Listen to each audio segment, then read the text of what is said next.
नमस्कार साथियों, जय हिंद। मेरा नाम है मोहित सक्सेना और आप देख रहे हैं एमजे स्टडी पॉइंट। दोस्तों, आपने हमारी पहली वीडियो को जितना प्यार दिया उसके लिए मैं तहे दिल से आप लोग का धन्यवाद करता हूं और इसी वजह से हमने जल्दी से आपके लिए दूसरी वीडियो भी बना ली है।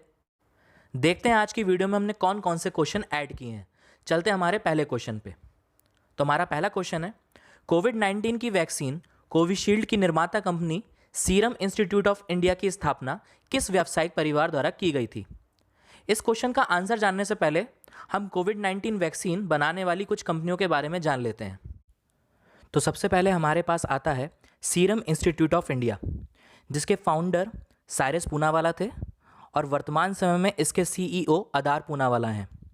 इन्होंने जिस वैक्सीन का निर्माण किया है उसका नाम है कोविशील्ड और सीरम इंस्टीट्यूट ऑफ इंडिया का हेडक्वार्टर पुणे, महाराष्ट्र में है।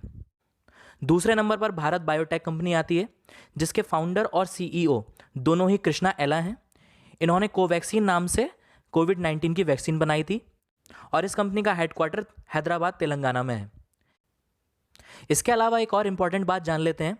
कोविड-19 का पहला टीका दिल्ली के एम्स हॉस्पिटल के एक सफाई कर्मचारी मनीष कुमार को लगाया गया था। तो हमारे क्वेश्चन का सही जवाब होगा ए, पूनावाला परिवार। आगे चलते हैं। चक्रवात ताउते का नाम किस जानवर से संबंधित है? तो पहले चक्रवात ताउते के बारे में सभी जरूरी बातें जान लेते हैं।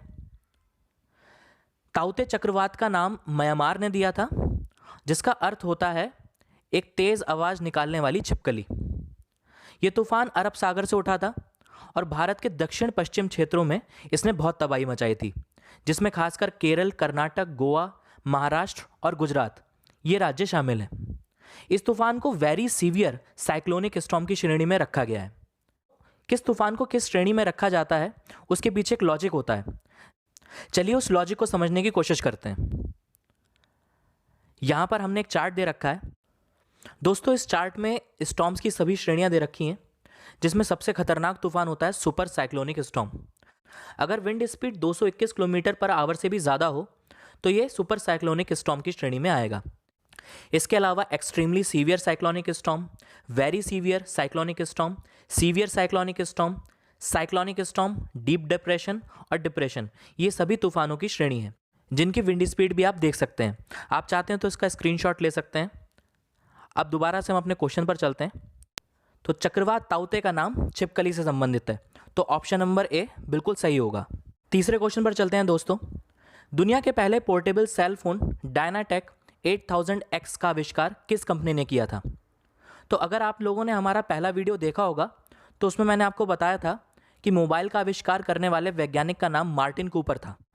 तो जिस किसी ने भी अभी तक हमारी पहली वीडियो ना देखी हो वो हमारे चैनल पर जाकर पहली वीडियो भी देख सकता है। तो दोस्तों, आपको बता दूं, मार्टिन कूपर मोटोरोला कंपनी के वैज्ञानिक थे, इसीलिए इसका सही जवाब मोटोरोला होना चाहिए, यानी ऑप्शन नंबर डी। अगले क्वेश्चन पर चलते हैं। फरवरी 2021 में ऑक्सफोर्ड ने Hindi word of the year 2020 किसे चुना था? जो लोग भी ऑप्शन बी आत्मनिर्भरता सोच रहे हैं वो लोग बिल्कुल सही हैं। ऑप्शन बी इसका सही जवाब होगा। लेकिन 2019 और 2018 के भी Hindi word of the year जान लेते हैं। ऑक्सफोर्ड ने हिंदी वर्ड 2018 नारी शक्ति को चुना था, जबकि ऑक्सफोर्ड हिंदी वर्ड 2019 संविधान था। चलिए नेक्स्ट क्वेश्चन पर चलते हैं। भारत में इनमें से कौन सी पर्वत श्रृंखला सबसे दक्षिण में स्थित है? अरावली, हिमालय, विंध्य या फिर नीलगिरी? दोस्तों, इस प्रश्न का आंसर जानने से पहले हम कुछ बातें जान लेते हैं। अरावली जो कि राजस्थान में स्थित है और उसकी सबसे ऊंची चोटी का नाम है गुरु शिखर, जो कि माउंट आबू में स्थित है। हिमालय हमारे देश के पश्चिम से पूर्व तक फैला हुआ है और एक चाप की तरह आकृति बनाता है, जो कि 2400 किलोमीटर तक फैला हुआ है। हिमालय की सबसे ऊंची चोटी माउंट एवरेस्ट है, जो कि नेपाल में आती है। विंध्या पर्वत श्रृंखला मुख्य रूप से मध्य प्रदेश में स्थित है, जिसकी सबसे ऊंची चोटी धूपगढ़ है, जो कि मध्य प्रदेश में ही आती है। इसके अलावा नीलगिरी पर्वत श्रेणी तमिलनाडु में आती है, जिसकी सबसे ऊंची चोटी डोडा बेटा है। जैसा कि आप लोग जानते ही हैं, तमिलनाडु हमारे देश के दक्षिण भाग में स्थित है, इसलिए नीलगिरी इसका सही जवाब होना चाहिए। तो ऑप्शन नंबर डी नीलगिरी इसका सही आंसर होगा। अगले क्वेश्चन पर चलते हैं। इनमें से कौन सा भारतीय राज्य तटरेखा नहीं बनाता है? यानी कि आपको उस राज्य का नाम बताना है जो समुद्र के साथ सीमा साझा नहीं करता है। तो पहले हम ये जान लेते हैं ऐसे कौन कौन से राज्य हैं जो कि समुद्र के साथ लगे हुए हैं। दोस्तों, इसको हम भारत के मैप के ज़रिए जानेंगे। तो सबसे पहले जो हमारे सामने आता है वो है गुजरात, उसके बाद आता है महाराष्ट्र, फिर गोवा, उसके बाद कर्नाटक, केरला।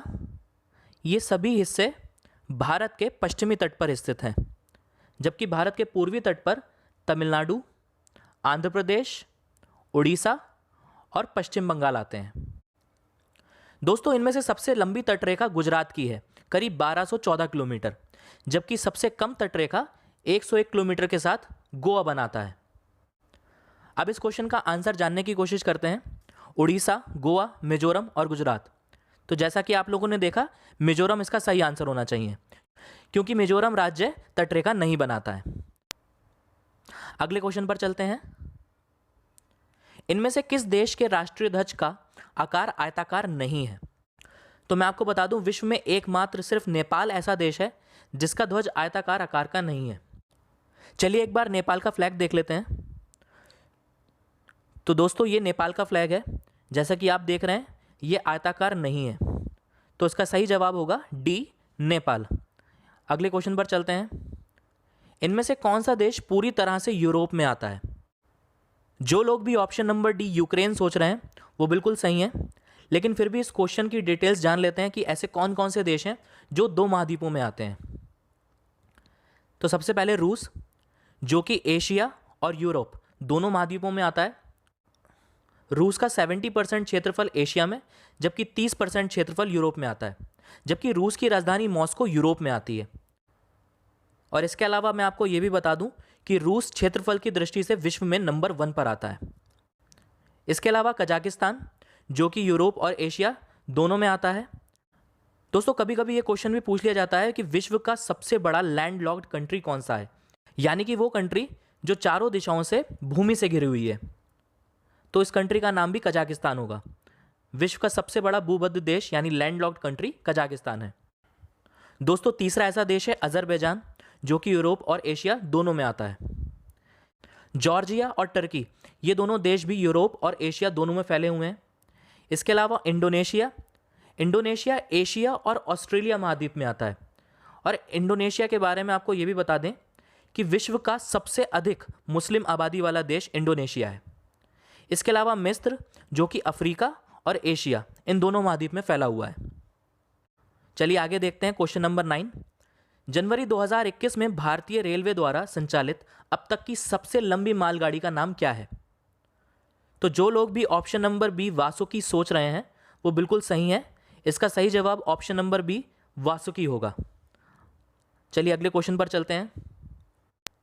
भारत में प्याज का प्रमुख उत्पादक राज्य कौन सा है? तो एक बार इन सभी ऑप्शंस को देख लेते हैं और देखते हैं कि कौन सा राज्य किसके उत्पादन में आगे है। तो गन्ना, गेहूं और चीनी, इन तीनों का ही सबसे ज़्यादा उत्पादन उत्तर प्रदेश करता है।